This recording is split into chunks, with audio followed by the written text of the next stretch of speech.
हमारी संस्कृति, हमारे संस्कार सदा रहे हमारे साथ। भारत की पुरातन गाथाएं और महान संतों की वाणी। सब्सक्राइब करें तिलक कथाएं।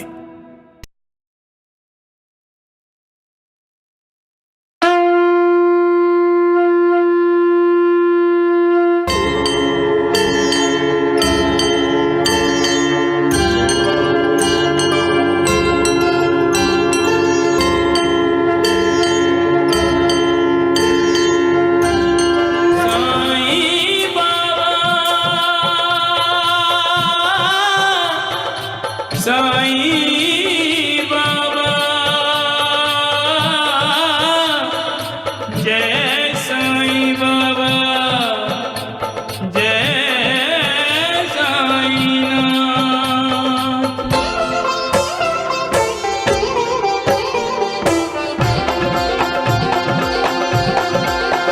साईं राम साईं श्याम दुख भंजन तेरु नाम।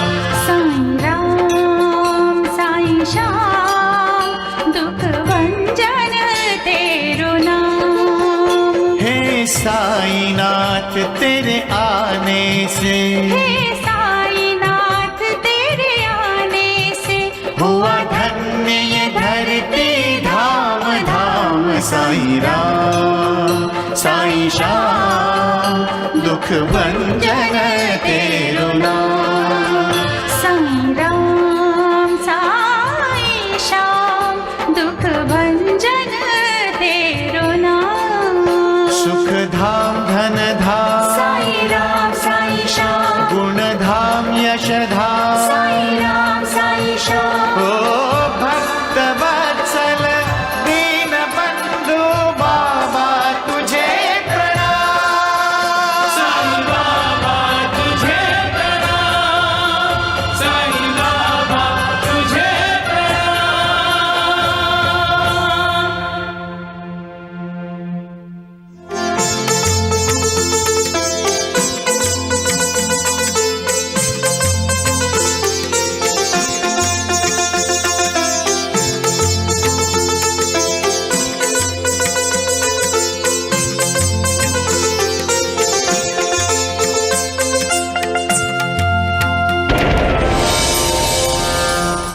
अगर मैं अपने माँ और पिताजी को लेकर शिरडी से बाहर चला गया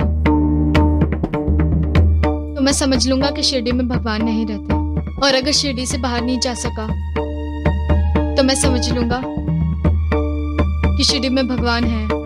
अपनी बेटी की शादी के लिए मुझे किसी की अनुमति, किसी की इजाजत की जरूरत नहीं है। काका जी,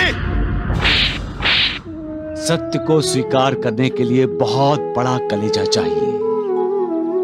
हर कोई सत्य को स्वीकार नहीं कर सकता। जो हंकारी है वो तो बिल्कुल भी नहीं। तुम्हारे माता पिता को ना यहाँ शिरडी में भगवान ने ही बुलाया है, उनकी आंखों का इलाज करने के लिए। याद रखो, सब्र का फल ना हमेशा मीठा होता है। ऐसा लग रहा है कि सुकन्या भी इस दुनिया में ही नहीं रही। इंसान के दो रिश्तेदार हैं, एक सुख और दूसरा दुख। सुख से इंसान खुद रिश्तेदारी निभाना चाहता है और दुख स्वयं इंसान का रिश्तेदार बन जाता है।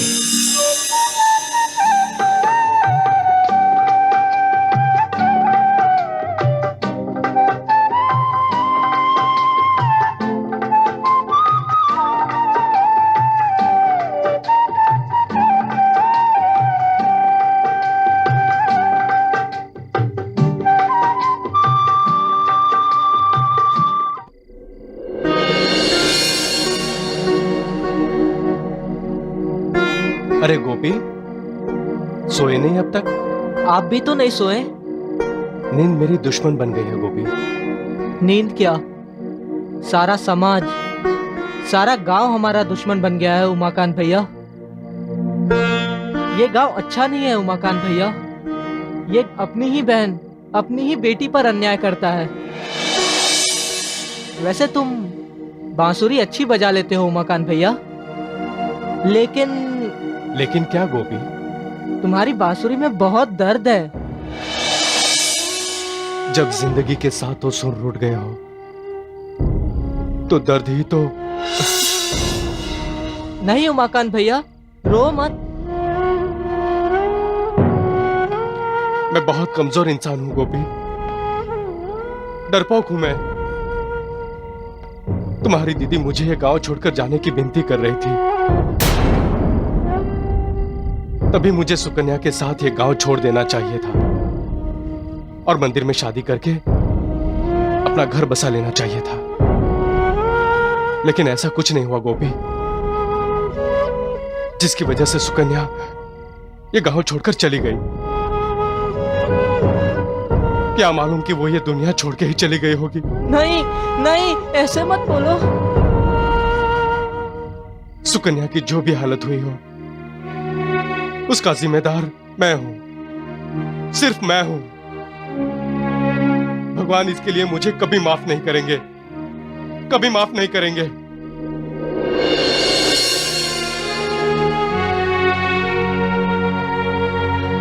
बांसुरी सुकन्या को बहुत पसंद थी, इसलिए उसकी याद आई तो मैं अब तो सिर्फ यादों पर ही जीना है गोपी, सिर्फ यादों पर ही।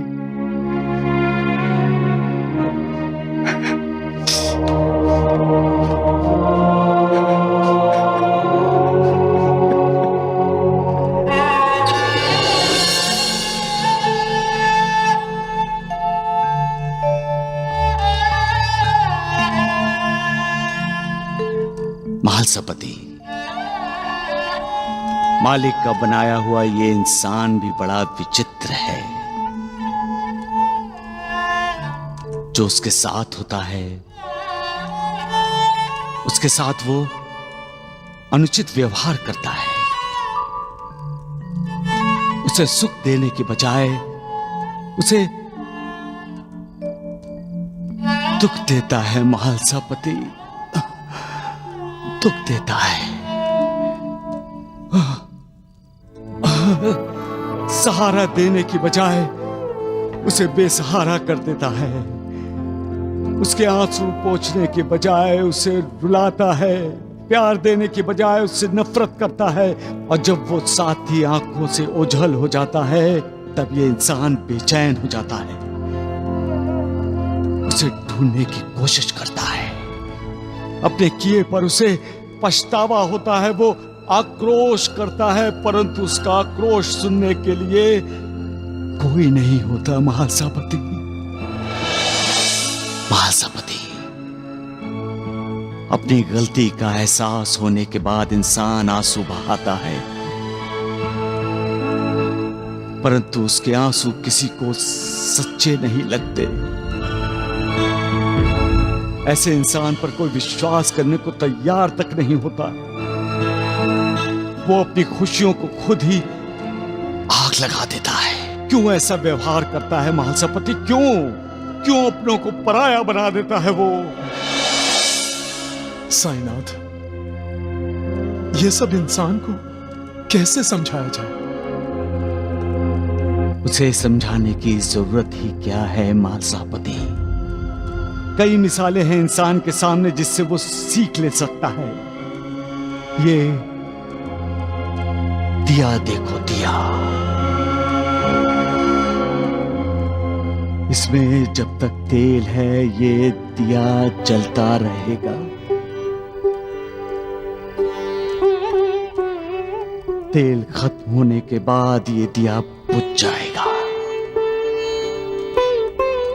लेकिन मैंने इसमें तेल डाल दिया है महालसापति, तो ये दिया बुझेगा नहीं, ये निरंतर जलता रहेगा, जलता रहेगा। इंसान को भी इस दीप से सीख लेना चाहिए महालसापति। इस दीप को अपना आदर्श बनाकर अपने सामने रखना चाहिए। इस दीप को यानी तेल तेल रूपी जीवन, यानी इसे प्यार देते रहना चाहिए।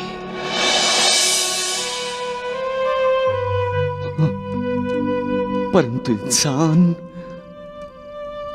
इंसान होकर इंसान से ही नफरत करता है, इंसानियत भूल जाता है और हैवानियत पर उतर आता है। बाद में पछताता है। प्यार से इंसान दूसरे को जीत सकता है, ये वो कब समझेगा महासपति, वो कब समझेगा। सबका मालिक।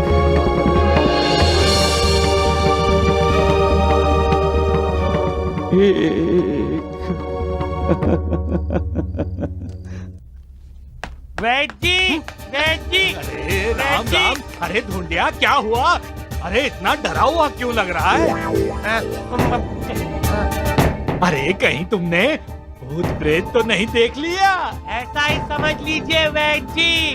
अरे कोई बात नहीं, एक बार उस साधु बाबा को स्नान करके आ जाने दो, फिर उस भूत को यहीं छोड़कर शिरडी चले जाएंगे। वो साधु बाबा अब कभी नहीं आएंगे द्वारिका नाथ जी। क्यों? क्योंकि किसी ने साधु बाबा के टुकड़े टुकड़े करके नदी किनारे फेंक दिए हैं। साधु बाबा के पैर एक तरफ पड़े हैं, हाथ एक तरफ, धड़ दूसरी तरफ, तो सर तीसरी तरफ। टुकड़ों टुकड़ों में पड़े हैं साधु बाबा। वैद जी, योगीराज याद है आपको? योगीराज? अरे सत्यानाश हो जाए उसका। अरे उस मनुष्य को कौन भूल सकता है? अरे वैद जी, याद नहीं आपको? जब वो द्वारिका माई में साईं बाबा की हत्या करने गया था, तब क्या देखा था उसने? हाँ, सिर, पैर, हाथ, धड़ सब अलग अलग पड़े थे और उसने कहा था कि उसने साईं बाबा की हत्या की है।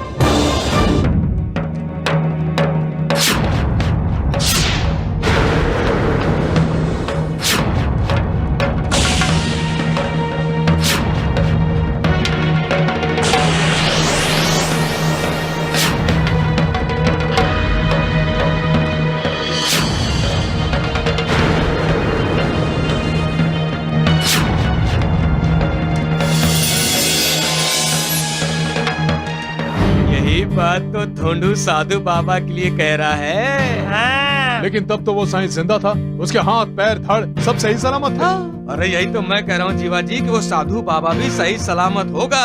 अरे राम राम राम राम राम, द्वारिका नाथ जी, कहीं ये साधु भी खंड योग तो नहीं जानता होगा? जानता होगा नहीं वैद जी, जानता है। तभी तो धोंडू को उसके शरीर के सारे अंग बिखरे हुए दिखाई पड़े। अरे राम, इसका मतलब ये साईं का गुरु है। और गुरु जब अपने शिष्य को आज्ञा देगा कि शिरडी से बाहर चले जाओ और दोबारा यहाँ कदम मत रखना, तो क्या होगा वैद जी? अरे ये भी कोई पूछने की बात है द्वारका नाथ जी? उस ढोंगी को शिरडी छोड़कर जाना पड़ेगा।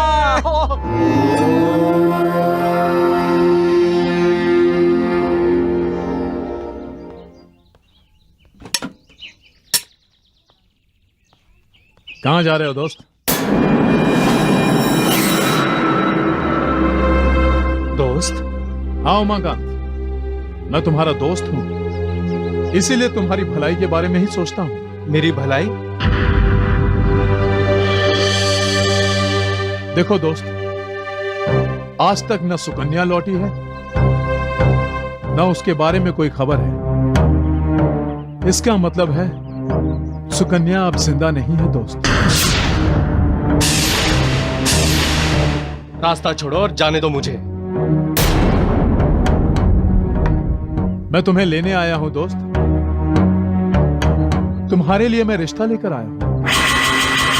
शादी करके अपना घर बसा लो और भूल जाओ सुकन्या को।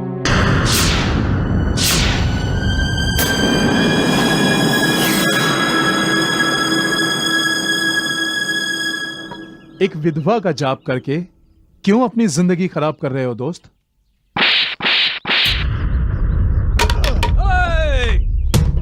ना, उस दिन तुमने मुझे मारा था, उसका हिसाब चुका दिया है मैंने।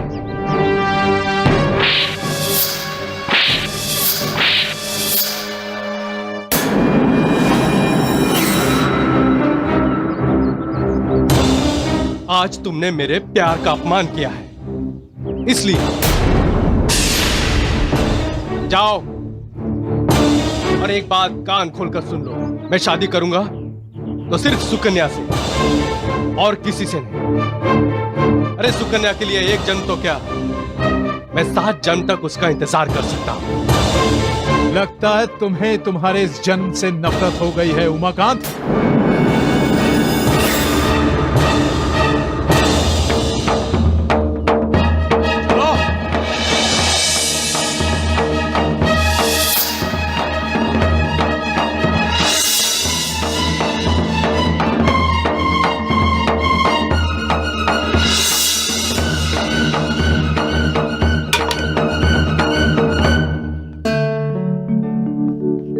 मैंने उमाकांत को पहचाना ही नहीं। वो तो हीरा है, हीरा, और मैं उसे कांच समझता रहा। वो मेरी सुकन्या को फूल की तरह रखता, लेकिन मैंने उनकी शादी से इनकार कर दिया। मेरी बुद्धि भ्रष्ट हो गई थी। मैं अपनी बेटी को सुखी जीवन नहीं दे सका। मैंने उनकी जिंदगी बर्बाद की है। मैंने अपनी बेटी की जिंदगी बर्बाद की है। मुझे नर्क में भी जगह नहीं मिलेगी बेटा। नमः शिवाय। ओम नमः शिवाय। ओम नमः शिवाय। नमः शिवाय। नमः शिवाय।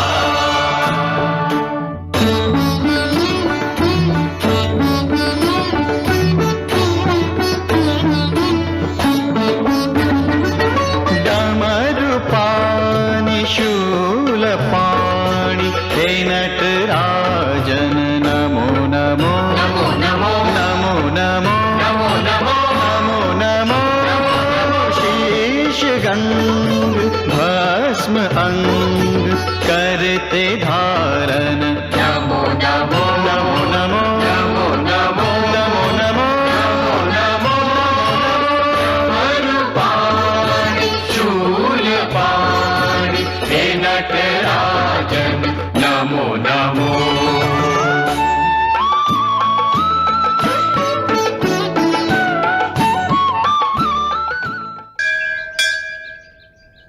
कहां जा रहे श्रवण?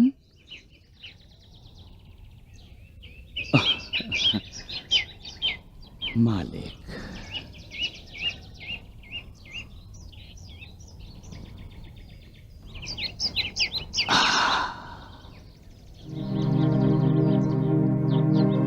नाराज हो मुझसे? मैं सबसे नाराज हूँ। मैंने तुम्हारा क्या बिगाड़ा है? और मैंने किसी का क्या बिगाड़ा है? जो मेरे माँ बाप को अंधा बनाया, उसने। भगवान पर उंगली नहीं उठाते श्रवण। भगवान है ही नहीं इस दुनिया में। किसने कहा तुमसे? भगवान है, वो मालिक है। अगर भगवान है तो वो मुझे दिखाई क्यों नहीं देते मंदिर में? अच्छा, इसलिए तुम मंदिर आए हो? धर्मशाला में राधा दादी ने मुझसे कहा कि मैं शिरडी के बाहर नहीं जा सकता। इसका मतलब शिरडी में भगवान है। अगर शिरडी में भगवान है तो उन्हें मंदिर में ही होना चाहिए ना? मंदिर क्या है श्रवण? मंदिर में मन है, और मन के अंदर मंदिर। हमारा मन ही मालिक का मंदिर है। तो फिर ये मंदिर? ये भी मंदिर है, लेकिन ये सबका मंदिर है। हमारा मन ही भगवान का मंदिर है, और इस मंदिर में भगवान रहते हैं। इसलिए कहते हैं भगवान हर दिशा में है, हर तरफ है, हर किसी में है। इस पेड़ में भी है, इस गाय में भी है, तुम में भी है, और मुझ में भी है। तो फिर मन में रहने वाले भगवान की पूजा कैसे की जाती है? जब हम कोई अच्छा काम करते हैं तो वो भगवान की पूजा ही तो है। तुम अपने माता पिता की सेवा करते हो, उनकी आंखों की रोशनी लौटाने के लिए तुम कितनी कोशिश कर रहे हो, वो भी तो एक प्रकार की पूजा ही तो है। किसी भूखे प्यासे की भूख प्यास मिटाना भगवान की पूजा ही तो है। जब तुम किसी बेजुबान जानवर को प्यार देते हो, उसे खाना खिलाते हो, वो मालिक की भक्ति है। जब इंसान बूढ़े की लाठी बनता है, अपने बुजुर्गों की सेवा करता है, उन्हें प्यार देता है, तब अपने मन के अंदर बैठा मालिक की कृपा प्राप्त करता है। मालिक उस पर प्रसन्न होता है। भगवान कब मुझ पर प्रसन्न होंगे? कब मुझ पर और मेरे माँ और पिताजी पर कृपा करेंगे? सबका मालिक एक। अरे तात्या, तात्या, कहाँ जा रहे हो? बाबा, रुको रुको, मैं भी आ रहा हूं। मालिक,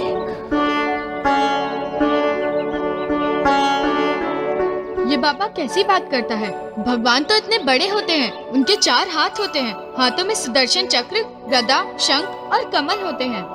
मेरे छोटे से मन में वो कैसे रह सकते हैं? माँ सच कहती है, आसमान की तरफ देखकर बातें करने वाला पागल होता है।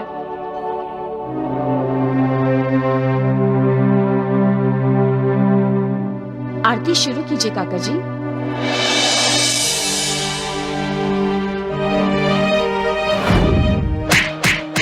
ये क्या कर रही हो? इस मनहूस के जीते जी इसका अंतिम संस्कार करने का मन हो रहा है मेरा। मैं और सुकन्या एक दूसरे से प्यार करते हैं। इसकी जड़ तुम हो सुकन्या।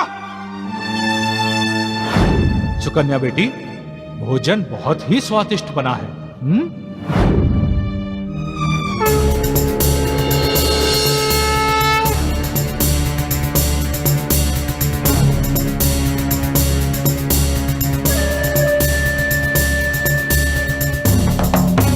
काका जी, आरती हो गई। कब? अभी अभी। लेकिन हम तो आरती की प्रतीक्षा में ही खड़े हैं काका जी। और मैं अपनी बेटी सुकन्या की प्रतीक्षा में आंखें बिछाए खड़ा हूँ। आरती का और बेटी का क्या संबंध है काका जी? एक पिता का तो बेटी से संबंध है। काका जी, देवी और बेटी के बराबरी नहीं हो सकती। बेटी देवी ही तो होती है। तो फिर बेटी की ही आरती करनी चाहिए थी आपको। देवी की आरती क्यों करते हैं आप? मैंने आप में से किसी को नहीं बुलाया था आरती के लिए। काका जी, ये गांव का मंदिर है। लेकिन पुजारी मैं हूँ इस मंदिर का।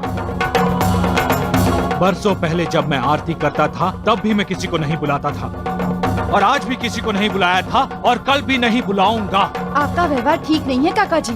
हाँ हाँ हाँ, मेरा व्यवहार ठीक नहीं है। मैंने अपनी बेटी पर अन्याय किया है। उसके प्यार के बदले में मैंने नफरत दी है। उसको सहारा देने की जगह बेसहारा कर दिया मैंने उसे। मेरा अपराध माफी के लायक नहीं। जब वो लौट के आएगी तब। उसे हम लौटने नहीं देंगे काका जी। विधवा की शादी नहीं होने देंगे हम। ये मैं तय करूंगा, तुम नहीं। सुकन्या के बारे में फैसला मैं लूंगा, तुम नहीं, क्योंकि मैं सुकन्या का पिता हूं। उसका भला बुरा मैं सोच सकता हूं, तुम नहीं। एक बार तुम लोगों के बहकावे में आकर मैंने अपनी बेटी के साथ बुरा किया, लेकिन अब ऐसा नहीं होगा। सुकन्या का भला ही होगा। भला होना ही चाहिए मालिक, भला होना ही चाहिए। अगर बेटियों का भला नहीं होगा तो किसका भला होगा? तुम्ही ने औरत को मर्दों की इस दुनिया में माँ, बहन, बेटी, बहू इन अलग अलग रूपों में भेजा है। तुम्ही ने औरत को ये संसार बनाने के लिए क्षमता दी है। औरत ही ये संसार बसाती है और औरत पर ही इस संसार में अत्याचार होगा, उनका बुरा होगा, उन पर अन्याय होगा। मालिक भला करो, दुआ करो मालिक, दुआ करो। तात्या, अरे अरे कहाँ हो तुम? आते ही नहीं मेरे पास। प्रणाम बाबा। प्रणाम, सदा खुश रहो। अच्छा एक बात बताओ, माँ आई है क्या? नहीं बाबा, माँ अभी तक मामा के यहाँ ही है। अभी तक मायके में ही है। माँ के बिना शिरडी खाली खाली सा लगता है। तुम्हारी भी माँ है? अरे श्रवण दोस्त, माँ तो हर किसी की होती है। लेकिन हर किसी की माँ अंधी नहीं होती। जब मैं दूसरों की माँओं को अपने बच्चों के पीछे दौड़ते हुए देखता हूँ तो मुझे याद आता है मेरी माँ मेरे पीछे आज तक कभी नहीं दौड़ी। मैं ही हमेशा उसकी तरफ दौड़ के जाता हूँ। मैं तो चाहता हूँ वो मेरे पीछे छड़ी लेकर मुझे मारने के लिए दौड़े, मुझसे प्यार ना करके मुझ पर गुस्सा करे, बाल कृष्ण की तरह मुझे बांध कर रखे। लेकिन मैं जानता हूं ऐसा कुछ नहीं होने वाला, कुछ भी नहीं। ना मेरे माँ और पिताजी की आंखें मिलने वाली, ना वो मेरे पीछे दौड़ने वाले, और ना शिरडी के रहने वाले भगवान मुझ पर कृपा करने वाले।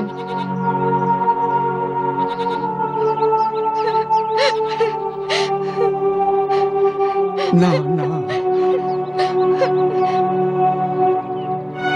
रहम करो मालिक, रहम करो, करम करो मालिक।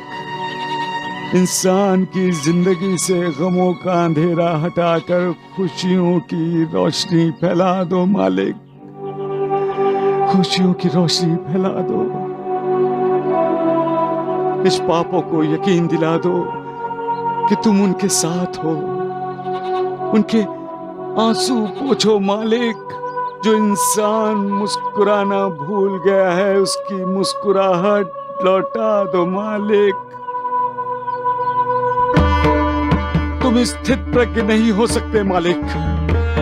इंसान का दुख देखकर तुम्हारा दिल पिघलना चाहिए, उस पर अन्याय होते देखकर तुम्हें क्रोधित होना चाहिए।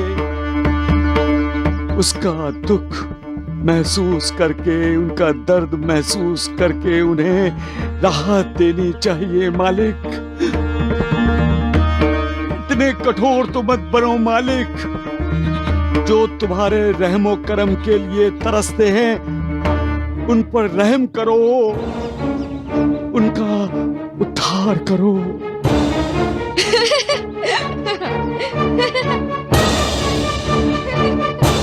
श्रवण, क्या हुआ? तुम हंस क्यों रहे हो?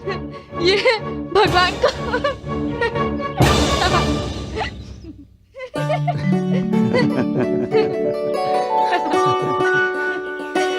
सका मालिक।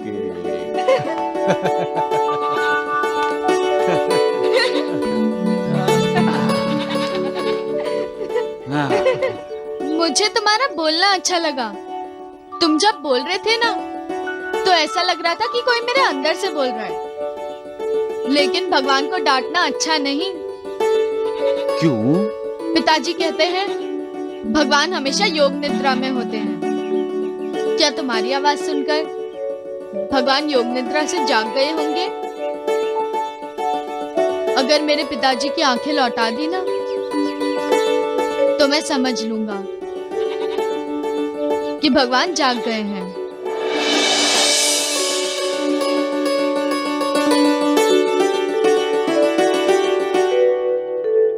एक बात कहूँ? हाँ बोलो। मेरी माँ ने तुम्हें भगवान को डांटते देखा होता ना, बताए क्या कहती? क्या कहती? कहती ये तो पागलों का सरदार है।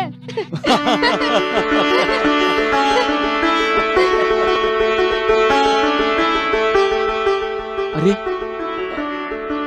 अब क्या हुआ? लेकिन मेरी माँ तुम्हें पहचान नहीं पाएगी, वो तो अंधी है।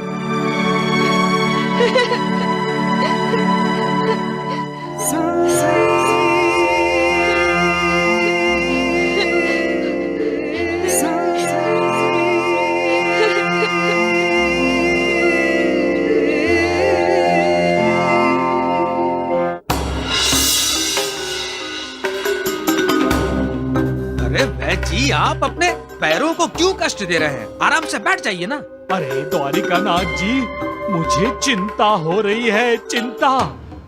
वैद जी, हाँ? किसी ने कहा है चिता और चिंता दोनों सगी बहनें हैं। एक इंसान को जीते जी जलाती है, दूसरी मरने के बाद जलाती है। क्या कहा है?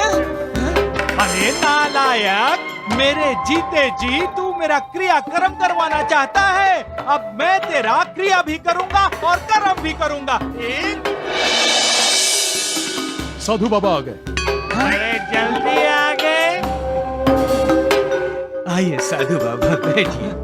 साधु महाराज, हम तो शिरडी जाने के लिए आपकी प्रतीक्षा कर रहे थे। अगर द्वारिकानाथ जी नर्क में जाएंगे तो ये साधु बाबा भी पीछे पीछे नर्क में जाएंगे। ढूंढिया, अपनी जबान को लगाम दे, वरना तुझे नर्क भेज दूंगा मैं। अरे द्वारकानाथ जी आइए। हम चलें साधु बाबा?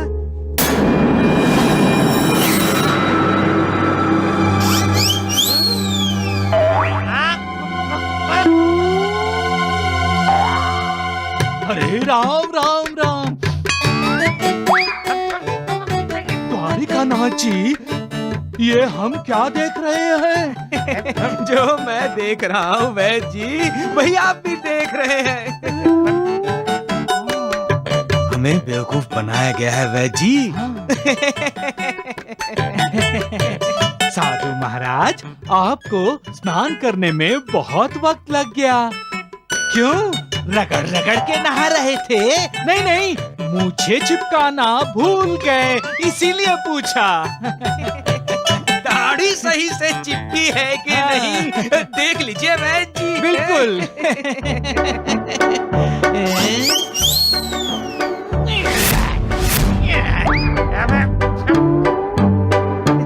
राम राम राम। द्वारिकानाथ जी, हमारे ढोंडिया अकलमंद ने इस ढोंगी को सही पहचान लिया था। क्यों?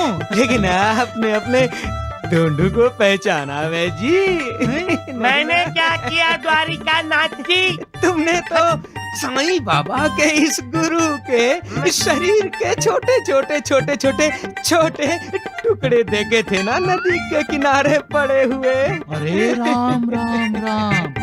अरे नालायक, सिर एक तरफ, हाथ दूसरी तरफ, पैर तीसरी तरफ, धड़ चौथी तरफ, अब तू किस तरफ? अरे सत्यानाश हो जाए तेरा। तू फंसाता रहा और हम फंसते रहे। अब तुम दोनों को मैं हत्या दूंगी। हैं? अरे नालायक, अब तुम दोनों को मैं खंड योग क्या होता है वो सिखाऊंगा। हाँ। मैं शिरडी जाने के लिए ये सब नाटक कर रहा था। अच्छा, अब मैं तुम्हें मारने का नाटक करता हूँ, तुम सिर्फ चिल्लाने का नाटक करना।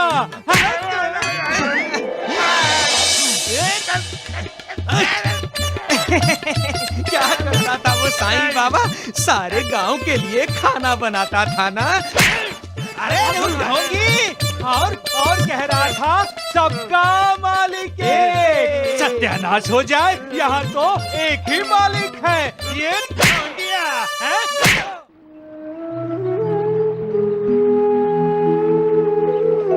वाह वाह, सचमुच तू कण कण में समाया है मालिक, कण कण में समाया है। आज तूने बता दिया कि तुमसे कोई जीत नहीं सकता। ढोंग पाखंड की सत्ता ज्यादा दिन नहीं चल सकती। झूठ कभी नहीं जीत सकता। ढोंग पाखंड की सत्ता ज्यादा दिन तक नहीं चल सकती। ढोंग पाखंड लोगों को कुछ दिन प्रभावित कर सकते हैं, हर दिन नहीं, हर किसी को नहीं। आखिर सच्चाई सामने आ ही जाती है। पीतल और सोने में जो फर्क है वो लोगों को पता चल ही जाता है, लोग जान ही जाते हैं। जिस तरह हर चमकने वाली चीज सोना नहीं होती, उसी तरह चमत्कार करने वाला हर कोई मालिक नहीं होता। हाँ, जादूगर हो सकता है।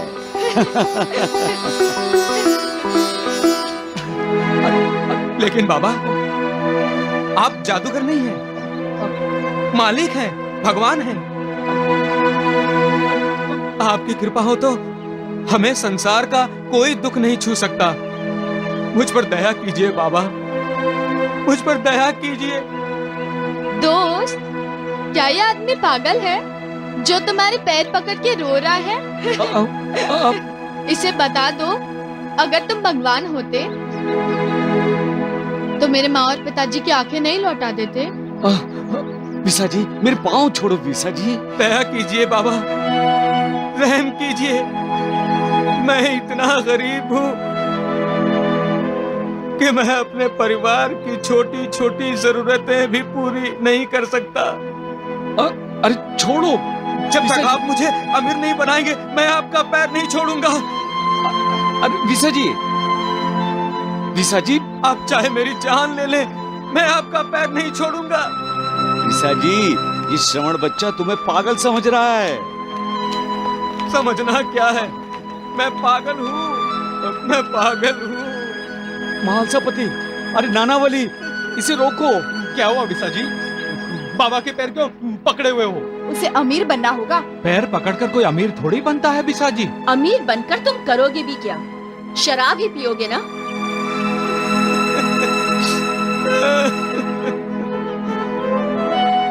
अरे विसा जी, अरे रुको विसा जी, रुको रुको विसा जी, विसा जी।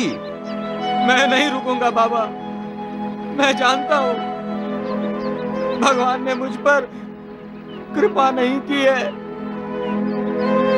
मैं तुम्हें एक कहानी सुनाता हूं, फिर तुम्हें सब कुछ समझ में आ जाएगा। एक समय की बात है, तुम्हारे तेरे ही सन्मति नाम का एक बहुत गरीब आदमी था। अपनी गरीबी से तंग आकर वो तपस्या करने वाले एक साधु के पास गया। साधु से उसने प्रार्थना की कि वो उसकी गरीबी दूर कर दे। साधु ने कहा, तुम आलस त्याग दो, मेहनत करो, मजदूरी करो, जो भी बुरी आदतें हैं सब छोड़ दो, तुम्हारी गरीबी आहिस्ता आहिस्ता दूर हो जाएगी। परंतु सन्मति मानने को तैयार ही नहीं था। वो साधु के पास जिद करके बैठ गया कि साधु को उसकी गरीबी दूर करनी चाहिए। तो साधु ने क्या कहा बाबा? तब साधु ने कहा, ठीक है, मैं तुम्हारी गरीबी दूर कर देता हूं, परंतु इसके बदले में तुम मुझे क्या दोगे? क्योंकि जब हम बीज बोते हैं, उसे पानी देते हैं, उसकी रक्षा करते हैं, तब बीज से वृक्ष बनता है। जब हम सदाचार करते हैं, अच्छा व्यवहार करते हैं, तभी तो भगवान हम पर प्रसन्न होते हैं। जब हम दूसरों का आदर करते हैं, तभी तो हमें दूसरों से आदर मिलता है। कहने का मतलब है कि जब हम देते हैं तभी तो हमें कुछ मिलता है। तुम मुझे क्या दोगे? सन्मति ने कहा, मेरे बस में जो कुछ भी होगा, मेरे पास जो कुछ भी होगा साधु जी, मैं आपको सब कुछ दे दूंगा, जो है सब दे दूंगा। साधु बोला, तो फिर तुम एक काम करो, तुम मुझे अपने दोनों पैर दे दो, मैं तुम्हें इतना धन दूंगा कि तुम्हारी 7 पीढ़ी बैठकर खाएंगी। सन्मति भी हैरान हुआ और कहने लगा, पैसों के बदले मैं अपने पैर नहीं दे सकता। तो साधु महाराज बोले, ठीक है, पैर नहीं दोगे तो दोनों हाथ दे दो। तो क्या सन्मति ने दोनों हाथ दे दिए? नहीं दिए। कहने लगा, हाथ कैसे दूंगा? हाथ दे दूंगा तो मैं खाऊंगा कैसे? अपने बाल बच्चों को अपने करीब कैसे लूंगा? अपना कामकाज कैसे करूंगा? पैर दूंगा तो चलूंगा कैसे? हाथ पैर मुझे भगवान ने दिए हैं, इन्हें मैं कैसे दे सकता हूँ? तो फिर साधु बाबा ने क्या कहा बाबा? तो साधु ने कहा, नानावली, तो फिर मुझे अपनी ये दोनों आंखें दे दो। सन्मति ने कहा, आंखें कैसे दे सकता हूं? आंखें दूंगा तो मैं देखूंगा कैसे? पत्नी को, अपने बच्चों को, इस संसार को मैं देखूंगा कैसे? आप भी कमाल है, मुझे अमीर बनाने के लिए आप मेरे हाथ पैर, मेरी आंखें मांग रहे हैं। भगवान जी ने हाथ पैर आंखें नहीं देते, उनकी हालत कैसी होती है ये नहीं देखा आपने? तब साधु महाराज ने कहा, अभी अभी तो तुम कह रहे थे कि भगवान ने तुम्हें कुछ नहीं दिया, परंतु भगवान ने तुम्हें सब कुछ दिया है। तुम तो अमीर ही हो, फिर अमीर बनना क्यों चाहते हो? तुम्हारे हाथ हैं, पैर हैं, आंखें हैं, उन्हें काम पर लगा दो, मेहनत मजदूरी करो। सन्मति समझ गया। और मैं भी समझ गया बाबा, मैं जिद नहीं करूंगा। आप कितनी अच्छी तरह समझाते हैं देवा। तुम कुछ भी नहीं समझते श्यामा, तुम कुछ भी नहीं समझते। नहीं, वो तो मैं समझना भी नहीं चाहता देवा। हाँ। मालिक।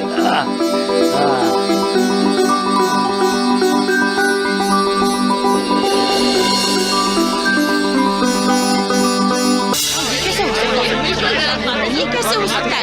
ये हम होने नहीं देंगे, ये सरासर गलत है। पंचायत इसलिए बुलाई गई कि काका जी का न्याय किया जाए। न्याय क्या करना है? अपराध स्पष्ट है। काका जी अपनी विधवा बेटी की शादी करना चाहते हैं। लेकिन सुकन्या गांव से चली गई है, तो फिर उस विषय को लेकर हंगामा क्यों किया जा रहा है?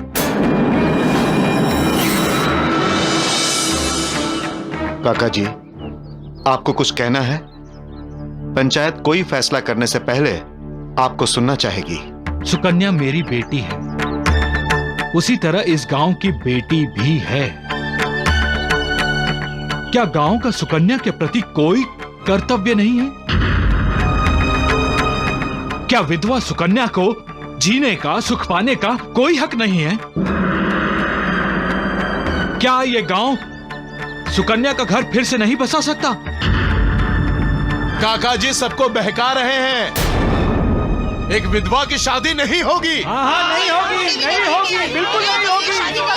हम गांव की परंपरा को नहीं तोड़ने देंगे। परंपरा कौन बनाता है? सरपंच जी, जैसे जैसे वक्त बदलता है परंपरा बदल देनी चाहिए। गांव वालों का यही व्यवहार देखकर मेरी बेटी सुकन्या घर छोड़कर चली गई है। वो घर बसाना चाहती थी और उसका बदनसीब पिता गांव वालों का साथ देते हुए उसके खिलाफ हो गया। उसका घर बसाने की जगह उसे बेघर कर दिया। इन मगरमच्छ के आंसू पर मत जाइए सरपंच जी। मैं अपनी बेटी का साथ दूंगा।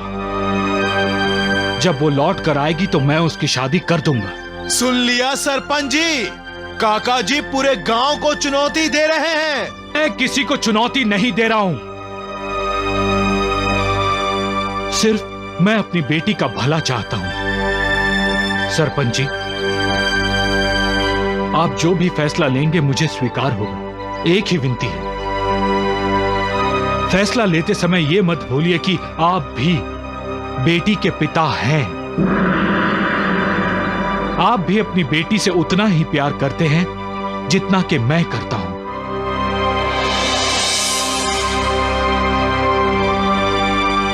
धन्यवाद।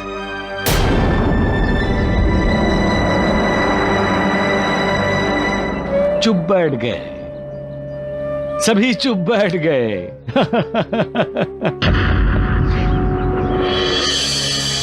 कौन चुप बैठे हैं बाबा? परंपरा के रखवाले, वक्त के साथ ना चलने वाले। चुप बैठ गए। मालिक भी अचानक अपना करिश्मा दिखाता है और यकायक सामने सच का तेज देखकर सबकी आंखें चकाचौंध हो जाती हैं। सभी डर गए। सच्चाई का सामना करने से अब सभी समझ गए हैं कि सूरज पर थूकेंगे तो थूक उन पर ही गिरेगा। अगर हम किसी पर एक उंगली उठाएंगे तो बाकी 4 हाथ की उंगलियां हम पर ही उठेंगी। सभी चुप बैठ गए महालसापति, सभी। महालसापति, दूसरों को तकलीफ देना आसान है, लेकिन खुद को तकलीफ देने की संभावना दिखाई देती है तब तकलीफ शब्द का मतलब समझ में आता है। श्यामा, तुम भी शांति से काम लो और वहीं जाओ। अरे ये क्या? कभी न कभी तुम्हें वहीं जाने का फैसला तो करना ही होगा श्यामा। साईनाथ, आप क्यों बार बार वणी के बारे में बोलते हैं? क्योंकि देवा चाहते हैं मैं इनसे दूर चला जाऊं। श्यामा, जब तुम वणी जाओगे तो तुम मेरे और करीब हो जाओगे। आपने फिर वणी की बात छेड़ी देवा। श्यामा, जब तक तुम वणी नहीं जाओगे मैं वणी की बात छेड़ता ही रहूंगा। मैं वणी नहीं जाऊंगा। वणी तो तुम्हें जाना ही होगा।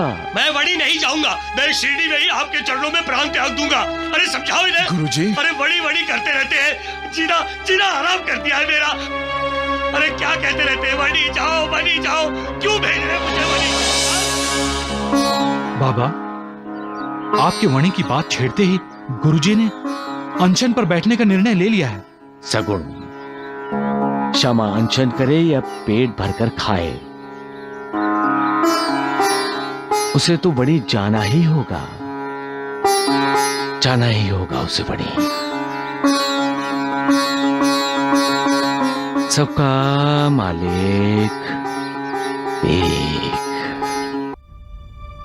आज से मैं खाना नहीं खाऊंगा। साईनाथ ने आज फिर मुझे वणी जाने के लिए कहा। अपने से दूर भेजना चाहते हैं मुझे। इसलिए मैं अपनी प्रतिज्ञा अनुसार आमरण अनशन करूंगा। न खाना खाऊंगा, न पानी पीऊंगा। आप ऐसा नहीं कर सकते। मैं आपकी पत्नी हूँ। क्या मेरे बारे में सोचा है आपने? बोलिए, बोलिए ना। मैं अपना एक दाना खाना खाऊंगा, न बूंद पानी पीऊंगा।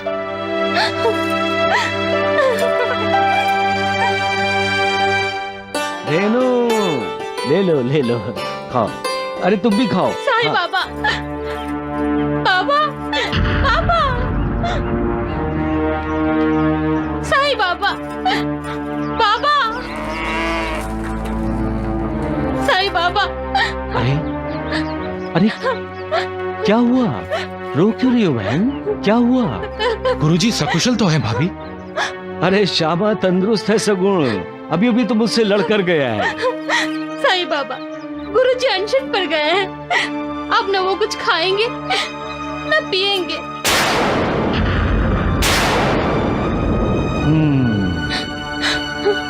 नाटक कर रहा है श्यामा। वणी नहीं जाना है ना? वणी तो उसे जाना ही पड़ेगा। आप उन्हें समझाइए ना बाबा। कुछ नहीं होगा श्यामा को। तुम तो खामखा परेशान हो रही हो। एक बार, सिर्फ एक बार आप गुरुजी को समझाइए ना, वरना वो आमरण अनशन करेंगे।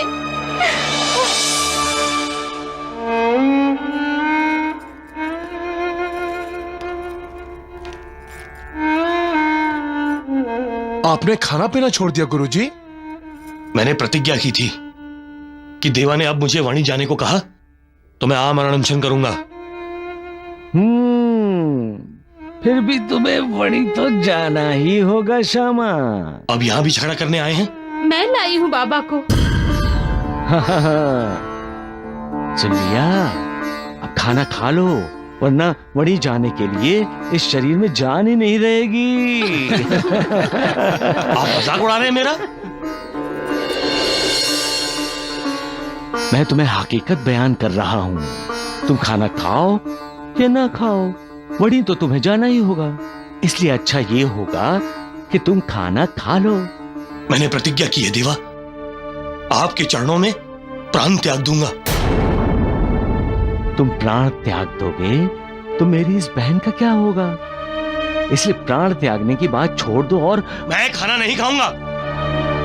हाँ, अगर आप मुझे वणी नहीं भेजेंगे तो मैं अभी खाना खाऊंगा, अभी। वणी तो जाना ही होगा, वणी तो जाना ही है। मत रो बहन, मत रो।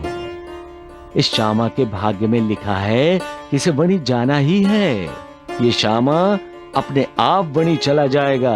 करने दो इसे अनशन। हाँ देवा, कुछ दिन बाद आपका ये श्यामा आपसे झगड़ा करने के लिए यहाँ नहीं रहेगा। हाँ, कहाँ जाएगा? वणी ही ना। मालिक। अरे लेकिन खाना खा के वणी जाना तुम। अरे देवा, गुरुजी भी क्या हुआ मालसापति जी? मुझे भी तो बताइए। साईनाथ की लीला का हम सब आनंद ले रहे हैं माँ जी। तो मुझे भी आनंद लेने दो। अब कौन सी लीला कर रहे हैं साईं बाबा? माँ जी, गुरुजी साईं बाबा को छोड़कर कहीं जाना ही नहीं चाहते, लेकिन साईं बाबा चाहते हैं कि वो वहीं जाएं। तो गुरुजी के नहीं जानते हैं? भगवान जो चाहता है वही होता है। हमारे चाहने ना चाहने से कुछ नहीं होता। लेकिन माँ जी, गुरुजी तो मानने को तैयार ही नहीं है। हाँ, आमरण अनशन शुरू कर दिया उन्होंने। कहते हैं वणी जाने से अच्छा है बाबा के चरणों में प्राण त्याग दे। हाँ, गुरुजी पुण्यात्मा है, भाग्यशाली है। हर कोई भगवान पर अपना हक नहीं जमा सकता लक्ष्मी की माँ। उसके लिए पूर्व जन्मों का तपोबल साथ में होना जरूरी है। इसीलिए तो बाबा को गुरुजी अधिक प्रिय हैं। अब देखना होगा माँ जी कि गुरुजी साईनाथ की बात मानकर वणी जाते हैं या 72 जन्मों के साथी के लिए साईनाथ वणी को शिरडी में लेके आते हैं। जैसी साईनाथ की इच्छा। अच्छा।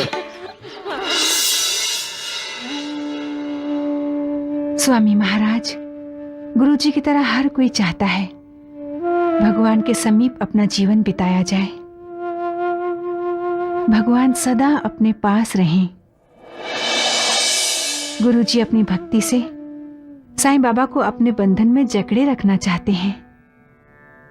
मेरे ख्याल से इतिहास दोहराया जा रहा है बाबा। बड़ौदा के महाराज आपको सदैव अपने पास रखना चाहते थे। आपको अक्कलकोट से बुलाने के लिए उन्होंने अपना सरदार भी अक्कलकोट भेजा था। श्री स्वामी समर्थ, जय जय स्वामी समर्थ, जय जय स्वामी समर्थ। श्री स्वामी समर्थ, जय जय स्वामी समर्थ, जय जय स्वामी समर्थ। श्री स्वामी समर्थ, जय जय स्वामी समर्थ, जय जय स्वामी समर्थ। श्री स्वामी समर्थ, जय जय स्वामी समर्थ, जय जय स्वामी समर्थ।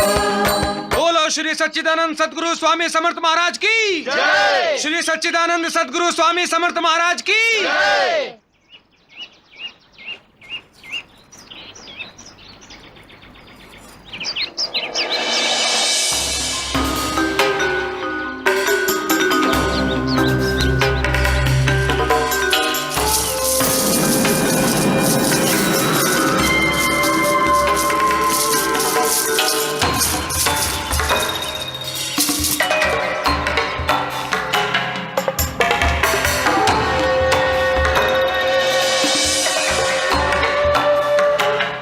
स्वामी जी महाराज, बड़ौदा के मल्हार राय गायकवाड़ जी ने आपके लिए ये नजराना भेजा है। गायकवाड़ जी ने आपको बड़ौदा बुलाया है और मुझे आपको आदर के साथ, सम्मान के साथ लाने के लिए कहा है। स्वामी जी, हम कब निकल रहे हैं बड़ौदा के लिए? ज्ञानोबा तुकाराम। बोर्की का क्या काम? ज्ञानोबा तुकाराम। बोर्की का क्या काम? ज्ञानोबा तुकाराम। बोर्की का क्या काम? ज्ञानोबा तुकाराम। बोर्की का क्या काम? ज्ञानोबा तुकाराम। मान्यामा, देखो देखो। सरस्वती, मैंने देखा देखा। भगवान इन्हें पैसे देते हैं और उन्हीं से ये भगवान को खरीदना चाहते हैं। ज्ञानोबा तुकाराम। बोर्की का क्या काम? ज्ञानोबा तुकाराम। बोर्की का क्या काम? स्वामी जी, आप बड़ौदा आ रहे हैं ना? चलाट, हम किसी के ताबेदार नहीं। ज्ञानोबा तुकाराम।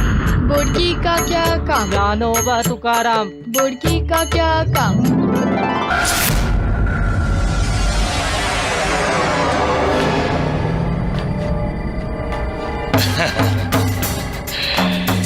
ये थैली तुम्हारी है चोलप्पा, तुम्हारी। और अगर तुम मेरा काम करोगे तो पैसों से भरी हुई ऐसी कई थैलियां तुम्हें मिलेंगी।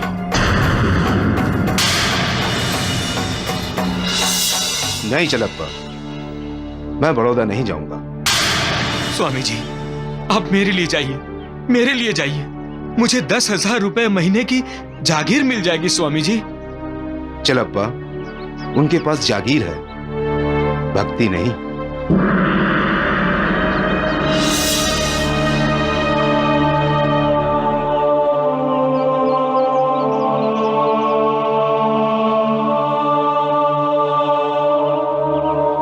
स्वामी जी महाराज, मान जाइए ना स्वामी जी महाराज, मान जाइए ना स्वामी जी। चलप्पा, अगर तुम इतनी विनती कर रहे हो तो तुम्हारी खातिर मैं उनके साथ यहीं कहीं घूम लूंगा, लेकिन बड़ौदा नहीं जाऊंगा। एक बार स्वामी जी पालकी में बैठ गए तो हम उन्हें उतरने का मौका ही नहीं देंगे। सीधे कड़प गांव जाएंगे, जहां मैं खास रेल गाड़ी का इंतजाम करूंगा। स्वामी जी को कड़प गांव से गाड़ी में बिठाया जाएगा और वो गाड़ी उन्हें सीधे बड़ौदा लेकर जाएगी। स्वामी समर्थ, जय जय स्वामी समर्थ, जय जय स्वामी समर्थ। श्री स्वामी समर्थ, जय जय स्वामी समर्थ, जय जय स्वामी समर्थ। श्री स्वामी समर्थ, जय जय स्वामी समर्थ, जय जय स्वामी समर्थ। श्री स्वामी समर्थ, जय जय स्वामी समर्थ, जय जय स्वामी समर्थ। श्री स्वामी समर्थ, जय जय स्वामी समर्थ, जय जय स्वामी समर्थ। श्री स्वामी समर्थ, जय जय स्वामी समर्थ, जय जय स्वामी समर्थ। श्री स्वामी समर्थ, जय जय स्वामी समर्थ, जय जय स्वामी समर्थ। श्री स्वामी समर्थ, जय जय स्वामी समर्थ, जय जय स्वामी समर्थ।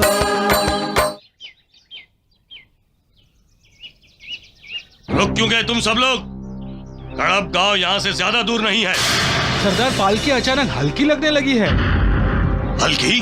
भारी नहीं लग रही है, जैसा स्वामी महाराज के बैठने पे लग रही थी वैसी नहीं लग रही है।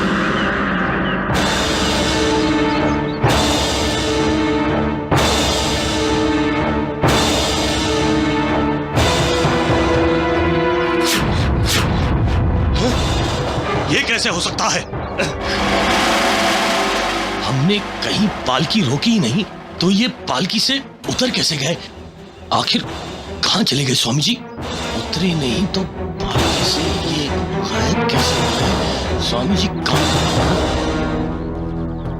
आप रास्ता रोक कर क्यों खड़े हैं? तुम चुप रहो, जाओ यहाँ से, चलो जाओ। कहीं आप स्वामी समर्थ को तो नहीं ढूंढ रहे हैं? क्या क्या कहा तुमने? हैं? अरे वो तो जेऊर गांव के पेड़ के नीचे बैठे हैं, यहाँ से 2-3 कोस पीछे। रास्ते में बैठे हैं? मुझे क्षमा कर दीजिए स्वामी जी, मेरी आंखों पर अंधकार की पट्टी बंधी हुई थी, मैंने आपको पहचाना नहीं, क्षमा कर दीजिए।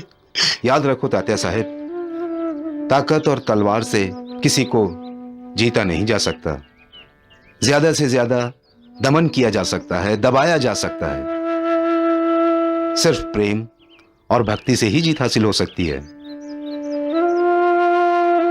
पैसे से लोगों को वश में किया जा सकता है, लेकिन जो पैसों को कोई अहमियत नहीं देते, उन्हें श्रद्धा और भक्ति से वश में किया जा सकता है।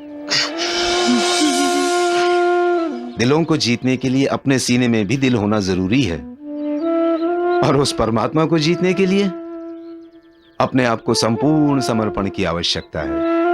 श्री स्वामी समर्थ जय जय स्वामी समर्थ, जय जय स्वामी समर्थ।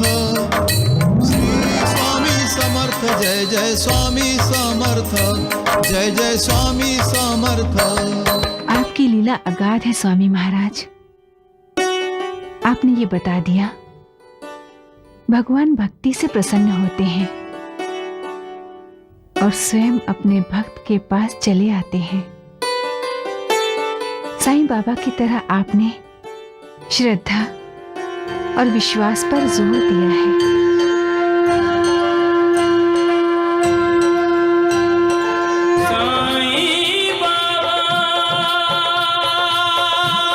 बाबा साईं बाबा,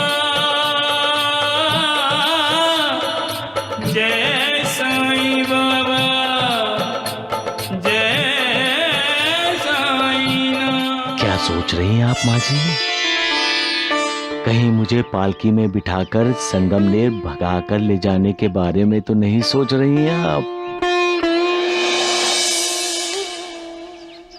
मैं शिरडी छोड़कर कहीं नहीं जाने वाला।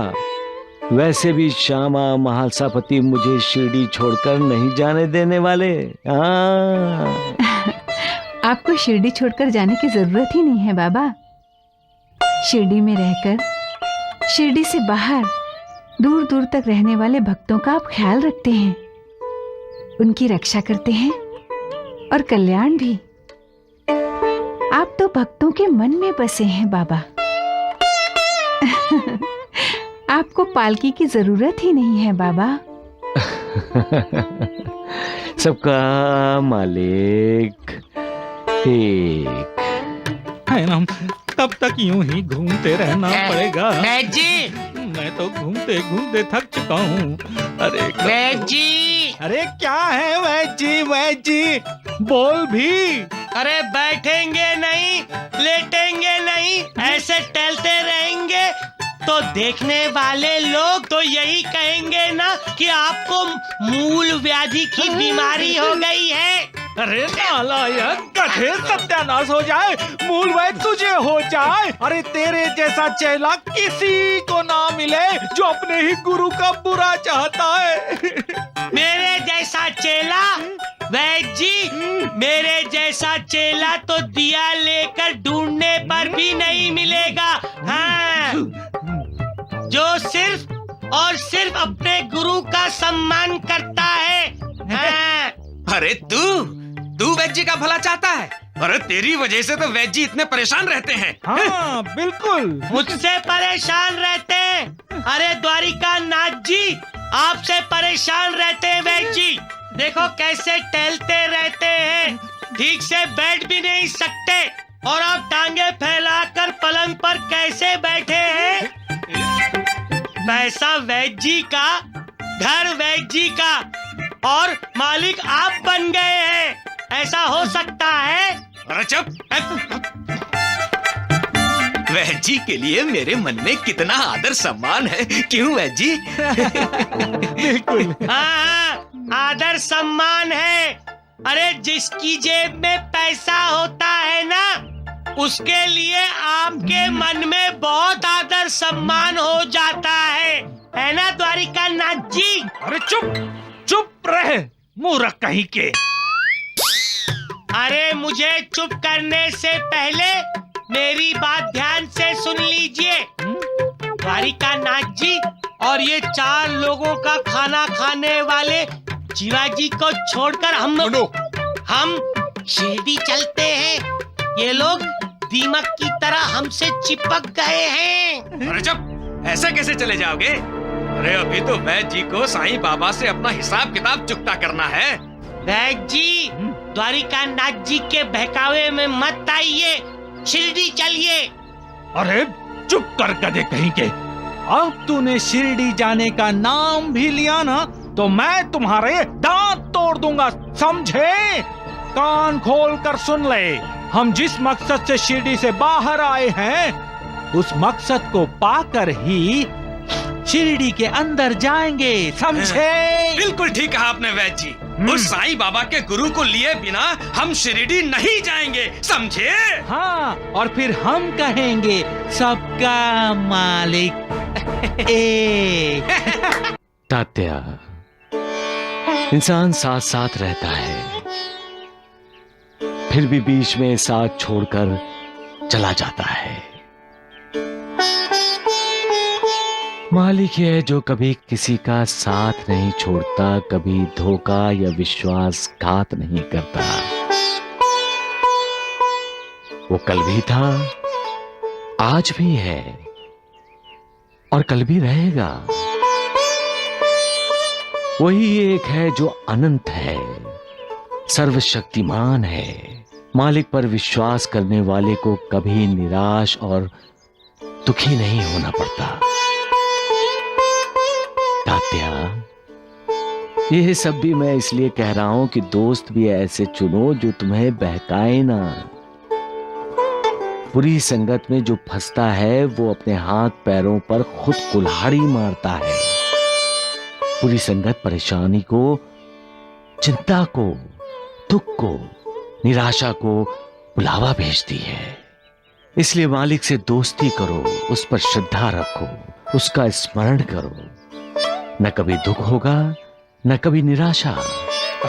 बाबा, श्रवण। हाँ? अरे श्रवण दोस्त, आओ, कैसे हो? ठीक, मैं तुम्हें ढूंढता हुआ यहाँ आ रहा था। क्यों? कोई खास बात है? मेरी मदद करोगे ना शिरडी में भगवान को ढूंढने के लिए? अच्छा, उस दिन तो तुम कह रहे थे कि तुम्हें यकीन हो गया है शिरडी में भगवान है ही नहीं। लेकिन अब मुझे यकीन हो गया है कि शिरडी में भगवान है। अच्छा, कैसे यकीन हुआ है तुम्हें? क्या तुमने भगवान को देखा है? क्या तुम्हें उनका साक्षात्कार हुआ? बोलो श्रवण। भगवान ने मेरी मन की इच्छा पूरी कर दी। कौन सी इच्छा? उस दिन मैंने तुम्हें बताया था ना कि मैं चाहता हूँ कि मेरी माँ मेरे पीछे छड़ी लेकर दौड़े। हाँ, याद आया। फिर क्या हुआ? उस दिन माँ ने मुझसे कहा कि अरे बेटा श्रवण, श्रवण बेटे, बनिए के यहाँ से जाके कुछ सामान ले आना बेटा, खाना बना देती हूँ। श्रवण, मैं तुमसे कुछ कह रही हूँ, कहाँ हो तुम? श्रवण, श्रवण, अरे बेटा सुन। श्रवण, श्रवण बेटा, तुम हो ना यहाँ पर? तो अपनी माँ को जवाब दो बेटा। मैं कहीं नहीं जाने वाला हूँ पिताजी। अपने पिताजी को उल्टा जवाब नहीं देते बेटा। अरे माँ, तुम समझती क्यों नहीं? बनिया ने साफ कह दिया है कि आज के बाद वो उधार सामान नहीं देगा। बेटा, तुम्हारा बात करने का तरीका ना मुझे बिल्कुल अच्छा नहीं लगा। एक काम करो, वो बनिया से कह दो जैसे ही पैसे का इंतजाम हो जाएगा ना, हम उसके पैसे उसे लौटा देंगे। कहाँ से आएंगे पैसे? और मैं झूठ नहीं बोलूंगा। श्रवण बेटा, तुम्हारे पिताजी अंदर भूखे बैठे हैं, जाओ जल्दी से जाके बनिया के पास से सामान लेके आओ। हाँ? मैं नहीं जाऊंगा, नहीं जाऊंगा, नहीं जाऊंगा। क्या कहा तुमने? नहीं जाओगे? अपने माँ बाप का अपमान करोगे? अरे हम अंधे हैं, इसलिए हमारी बात नहीं सुनोगे? हाँ ठीक है, आज तो तुम्हें सबक सिखाना ही पड़ेगा। हाँ, बहुत लाड प्यार कर लिया हमने, क्या इसी तरह से अपने अंधे माँ बाप की लाठी बनोगी तुम? हाँ हाँ, मैं तुम्हें बहुत प्यार करती हूँ, लेकिन आज अब बोलो, जाओगे कि नहीं? मैं तुम्हें नहीं छोड़ूंगी। बोलो। देखो नानावली, श्रवण की माँ कैसे श्रवण का पीछा कर रही है। हाँ, कौन कहेगा कि वो अंधी है? हाँ? वो मेरे पीछे छड़ी लेकर कैसे भागी वो नहीं बता सकी, लेकिन मेरे पास जवाब है। मैं जानता हूँ वो अंधी होते हुए भी मेरे पीछे छड़ी लेकर कैसे भागी। कैसे? ये भगवान का किया हुआ चमत्कार था। शिरडी के भगवान ने किया था। उस दिन मैंने दोस्त से कहा था ना कि मैं चाहता हूँ कि मेरी माँ मेरे पीछे छड़ी लेकर भागे। लगता है शिरडी के भगवान ने मेरी बात सुन ली और मेरे मन की इच्छा पूरी कर दी। अब मुझे राधा दादी की बातों पर यकीन हो गया है, और ये भी यकीन हो गया है कि शिरडी में भगवान है। इसीलिए तो मैं तुम्हें ढूंढ रहा था। मुझे? और नहीं तो क्या, आपको ही तो ढूंढेगा। अरे नहीं तात्या, शिरडी के भगवान आप ही तो हैं। अरे नहीं तात्या, मैं तो इन्हें इसीलिए ढूंढ रहा था कि ये मेरे भगवान को ढूंढने में मदद करें। मालिक। दोस्त, मुझे भगवान कहाँ मिलेंगे?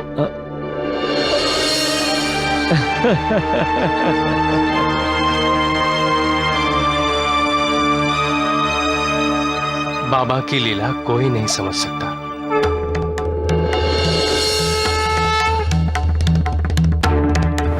असली जड़ तुम हो सुकन्या।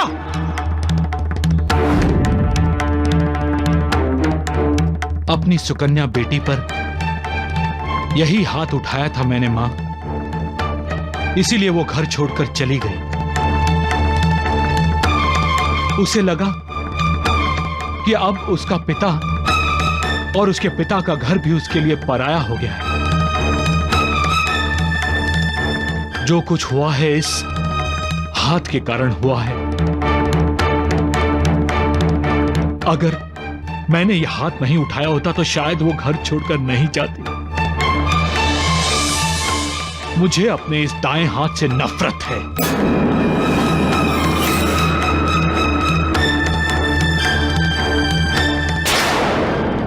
मेरे इस हाथ की यही सजा है कि इसी तरह ये तुम्हारी आरती करे। जय दुर्गा, जय माता, जय दुर्गा, जय दुर्गा, जय माता, जय माता, जय दुर्गा, जय दुर्गा, जय माता, जय माता, जय सिंह वाहिनी, जय असुर नाशिनी, सिंह वाहिनी, असुर नाशिनी, जय सुजाता, जय दुर्गा, जय दुर्गा, जय माता, जय माता, जय दुर्गा, जय दुर्गा, जय माता, जय माता।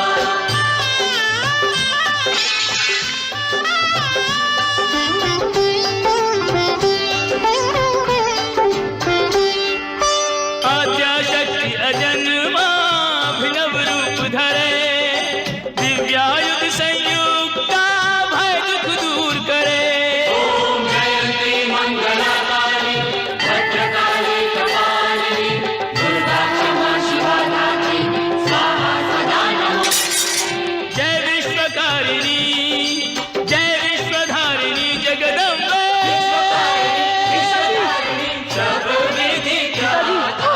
जय दुर्गा, जय दुर्गा, जय माता, जय माता, जय दुर्गा, जय दुर्गा, काका जी, जय माता, जय माता। काका जी,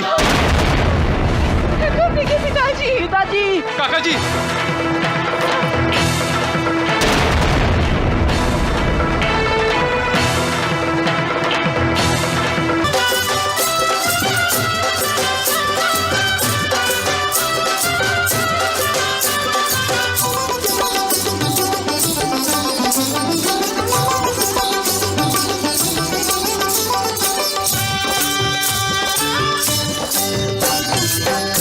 खंडोबाराया जय खंडोबाराया, खंडोबाराया जय खंडोबाराया। तेरे गुण गा रहे भक्त जन मना रहे, तेरे गुण गा रहे भक्त जन मना रहे, मंगल महोत्सव मन भाया। खंडोबाराया जय खंडोबाराया, खंडोबाराया जय खंडोबाराया। खंडोबाराया की खंडोबाराया की।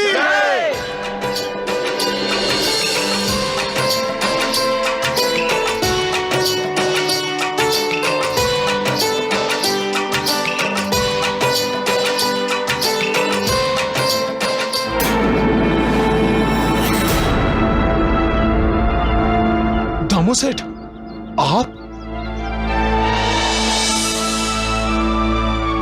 आप यहां? हम दोनों तीर्थ यात्रा पर निकले हैं। और आप?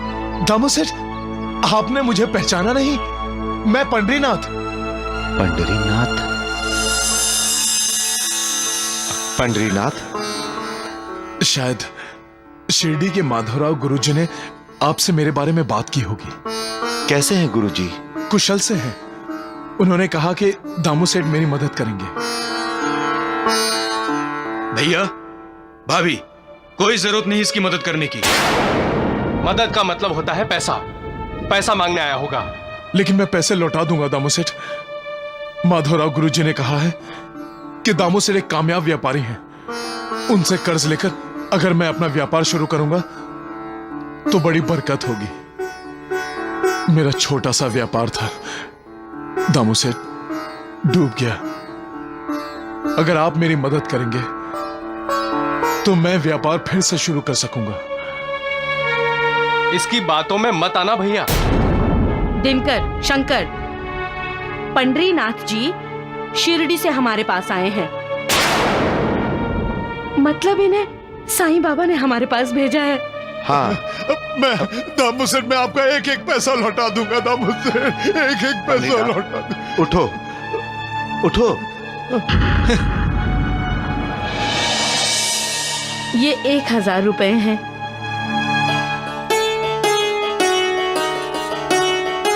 ये लीजिए। दामू सेठ। पंडरीनाथ, पंडरीनाथ, मुझे पैसे लौटाने की कोई जरूरत नहीं है। व्यापार में बरकत हुई तो अपने गांव के लिए इन पैसों का उपयोग कर लेना, और कभी भी किसी को अपने घर से खाली हाथ मत भेजना।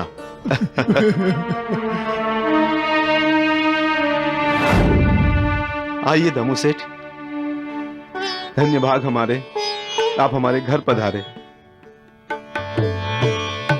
पंडरीनाथ, घर तो तुमने बहुत अच्छा बनाया है।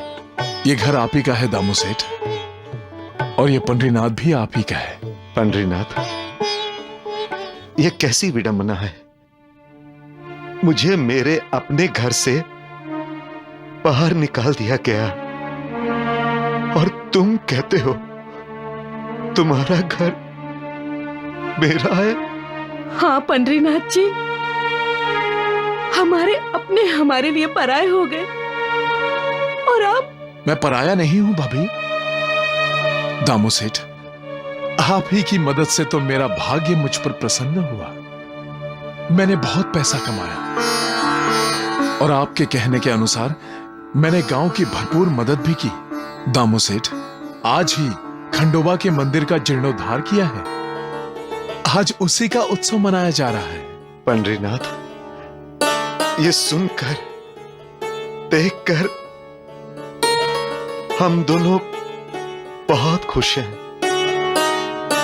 अच्छा पंडरीनाथ जी, अब हम चलते हैं। ये आप क्या कह रही हैं भाभी जी? अरे मैं आप लोगों को कहीं नहीं जाने दूंगा, और मेरा धंधा और व्यापार आप ही लोग संभालेंगे। पंडरीनाथ, हम दोनों तीर्थ यात्रा पर निकले हैं।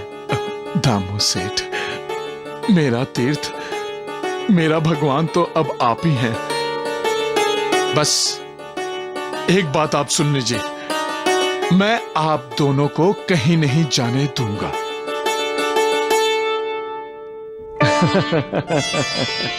मालिक की लीला समझना बहुत मुश्किल है।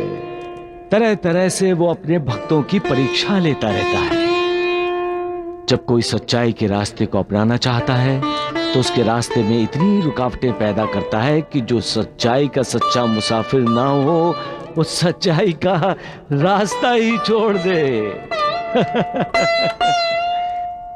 आखिर ये सच्चाई का रास्ता है क्या? सच्चाई का रास्ता यानी मालिक को पाने का रास्ता, मालिक के परम धाम की तरफ जाने वाला रास्ता, अपना उद्धार कर लेने वाला रास्ता, इंसान को निर्भय बनाने वाला रास्ता, विकारों से मुक्त होकर निर्विकार की शरण में जाने वाला रास्ता, पाप ताप शाप से मुक्ति पाने का रास्ता।